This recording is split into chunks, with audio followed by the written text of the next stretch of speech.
Hello, everybody. Welcome to Brooks Knows Baseball. 30 breakdowns in 30 days. Today, we continue on with the NL Central with Milwaukee Brewers, a team who has actually made the playoffs 4 out of the last 5 years. Last year, they had a good record, 86 and 76, but unfortunately, they did miss it in 9 games fall off from the previous year when they won the Central with a record of 95 and 67. If you want to find their World Series, well, you're going to keep on looking because unfortunately they have never won one. Going all the way back to when they're the Seattle Pilots in 1969 before they moved to Milwaukee this year. Their manager, is it Craig Counsell still? Yes. He's their winningest manager of all time. His record is 615 wins, 555 losses. But, John, without further ado, go ahead and jump into their off-season additions. For the Brewers, the biggest one's probably William Contreras, the catcher they got from the Braves. I know why the Braves got Sean Murphy, what they thought about him is like a three-way trade, but that guy looked pretty good, so I was kind of shocked that they, did that. But then they got Owen Miller in a trade from Cleveland. He's probably going to be kind of a utility guy. He came on pretty decent with them last year. Then they got Jesse Winker. Jesse Winker blew up last year in Seattle. He didn't do anything. He's going to be outfield DH, and then Abraham Toro came over. But nothing substantial. As far as you get right into rotation, some of it's pretty darn good.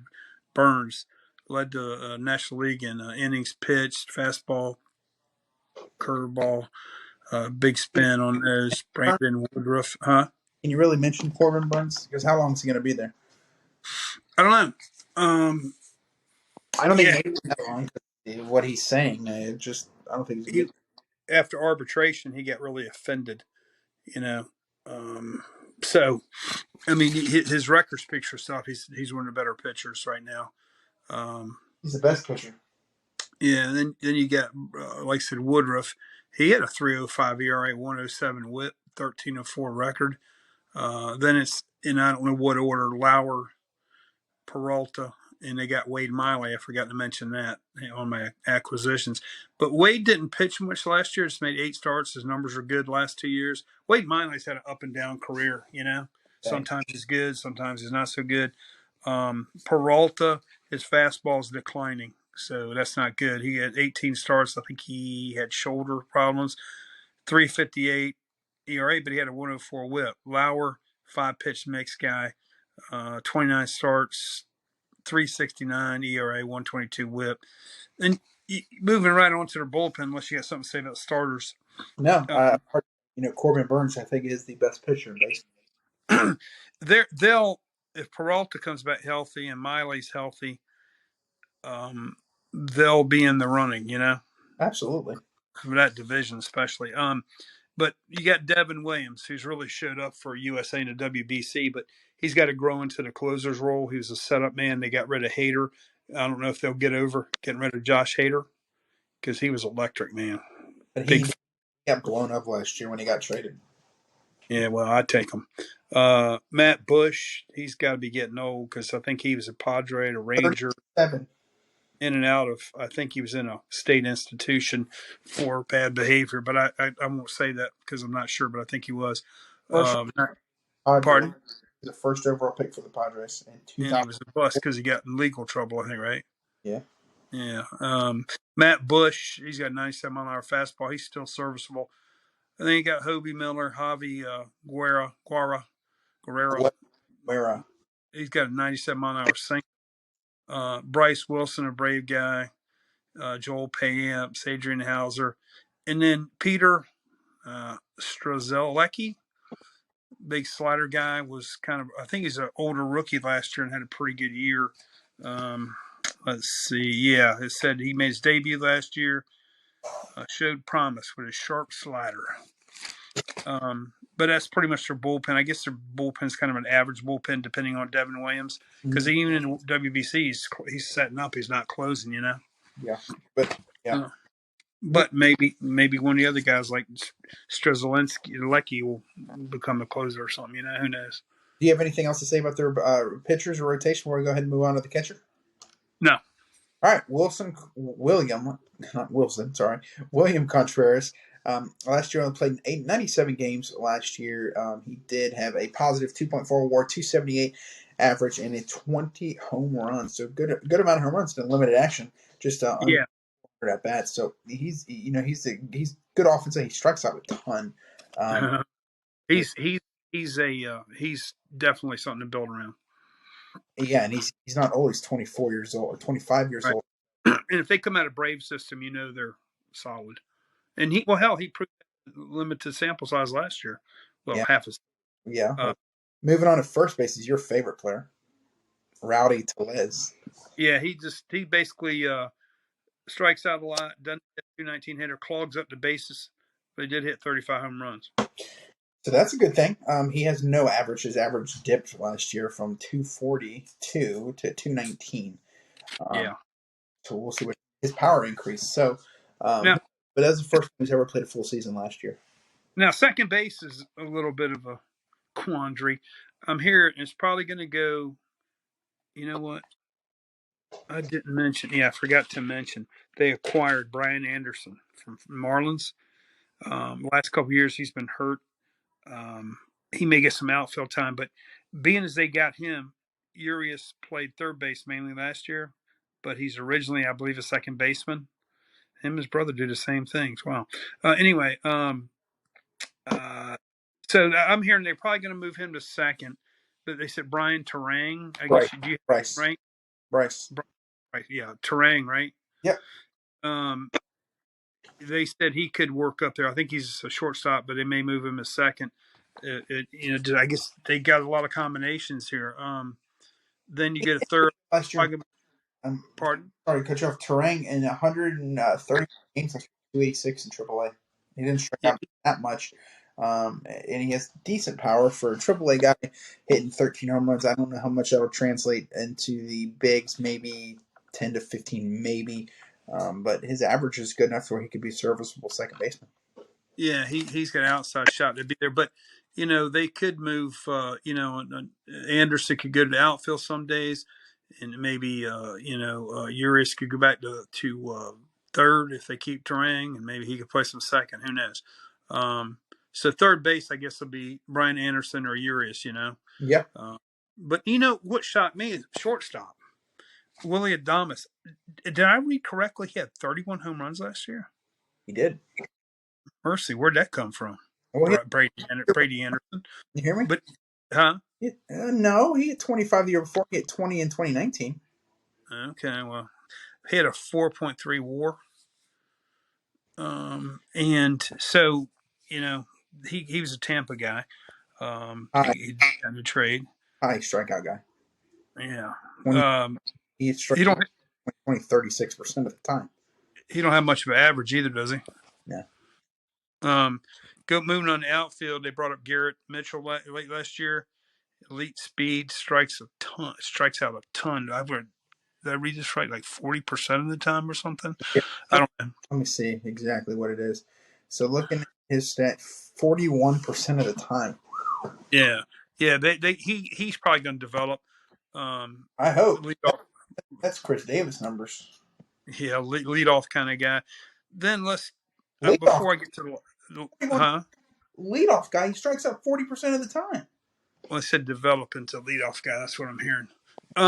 But before I get to my last guy, I'll touch on right field. They got Tyrone Taylor, nothing special.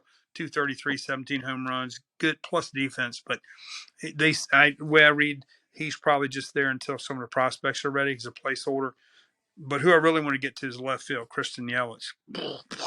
Hey, Christian Yelich's career trajectory. This is a Titanic. Yeah. He has declined in offense and defense each year. They said he has had some back problems, but who knows? But he did have a 344 on base percentage. He had 14 homers. But no, I feel bad for the Brewers. I mean, when they got him and they signed him, that was a good thing, And then they take a risk and boom, they get He burned. produced 2 years for him. Yeah, that's a shame. That's a shame. He was a good player. DH, I guess. Now, wait a minute. Let me back up. So Winker can be in the outfield on one of the corners. maybe spotting Tyrone Taylor.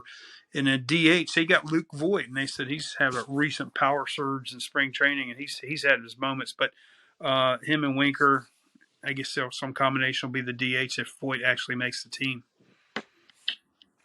Yeah, yeah. But I think there's enough talent there, like you said, to be competitive for him. yeah, I think so too. Yeah, looking at. Are you ready to move the prospects? Yes, I am. All righty, so we have them not a very good minor league system. I have them ranked 20th with the Brewers. Their top prospect would have to be Jackson Chorio, a 19-year-old Double-A outfielder. So that's actually pretty promising, being that young and being in Double-A. Looking at his stats last year, he did play for 3 teams. He made from Low A, High A to Double-A. Very limited action. Double-A hit 087. So hopefully that does not. That was Jackson Churio. Yeah,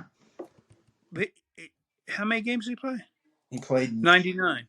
Yeah, He had 20 home runs at age 18. he played 6 games at Double-A, is what I said.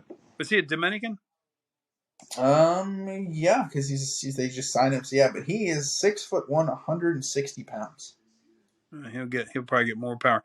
How about do you have prospect Sal Frelick? Yep, Frelick is their second prospect, another outfitter, 5'10", 182 pounds. First round pick for them in 2021. Looking at his stats last year, he made it all the way to AAA and hit, I'd say, decent in AAA. Hit 365 for Nashville last year. Unbelievable number. So maybe he'll take Tyrone Taylor's spot. He's ready. And Frelick's a left-handed hitter, right? Yeah, he is. He's ready because he hit 331 total last year, and then 2021 he hit 329. So that is who he is. He is ready to make it. He's ready. And then we got Joey Weimer, their number 3 prospect, hit 256 last year in Double-A and Triple-A. Actually hit 40 points higher, a little more at Triple-A than Double-A. So fourth round he's pick. another one of the guys that Tyrone Taylor is a placeholder for. Yeah, and Garrett Mitchell. So that's another. He's another their 4th prospect. So they have 4 outfield prospects as their top. Yeah, so you said their farm system is ranked 4th? 20th. 20th. Well, they look like they might produce some here. They always seem to, because they produce a whole bunch of outfielders. And then Bryce Terang is number 5. Their first pitcher is not until their 7th, so that's a little concerning, I'd say. The 6'7" Jacob Misarowski, maybe a 6'7" pitcher. He was the first pick last year. Yeah, he was 2nd round pick last year. Oh yeah, that's right. No, he was 63rd player picked, but pretty good. 5.40 ERA with just 2 games last year. He's big and lanky, so maybe he could develop into something. Hopefully, looking at the projections here for the win. Or is there any other people you want to touch on? We talked about the manager. I think they do a solid job there. Overall. I mean, maybe if they hang tight, who knows? But St. Louis has got a lot of talent, man. Yeah, St. Louis. I think I read in like the last 30 years they've had like 2 non-winning seasons, which is just ridiculous. Yeah. But moving on to their record projections at Brooks News Baseball, we have them finishing 84 wins and 78 losses, which unfortunately is not good enough to make the wild card. So they miss out, but they do have a good winning record for this year. What do you think of that? That could be right, or with them they could win another 5 games to sneak in. Who knows? They could. They 5 games. Yeah. They have the final. Let me see. I think if they it maybe depend on Corbin Burns too. Yeah, I don't think he's going to be there. Yeah. I think he's going to be wearing an orange and black hat at some point this year. Yeah, I hope so. But the East Coast version. Because the West Coast might want him too. Yeah, the orange and black team out there. Yeah, but because they get money, their money's burning a hole in their pocket. That is our take on the Milwaukee Brewers. The 2nd place finishing 84 and 78. John, I'll throw it back to you to do the sign off, and make sure to like it, share it, subscribe. Let us know how much better I am than John, how bad he is at. How I carry the show. Anyway, tomorrow we get back to do the amazing, illustrious, historic Pittsburgh Pirates, which I know will be a fun one because they're just oozing with talent. I like the Pirates. Yeah, well, have they ever loved you back recently? No, anyway, I don't want to go into that because I'll start crying about their history with the Orioles. But anyway, Go ahead and do our sign off, and let's let the people go. that's all for now, folks. Catch us next time on Brooks Knows Baseball. Good night, gents and ladies. Hey, John Boy.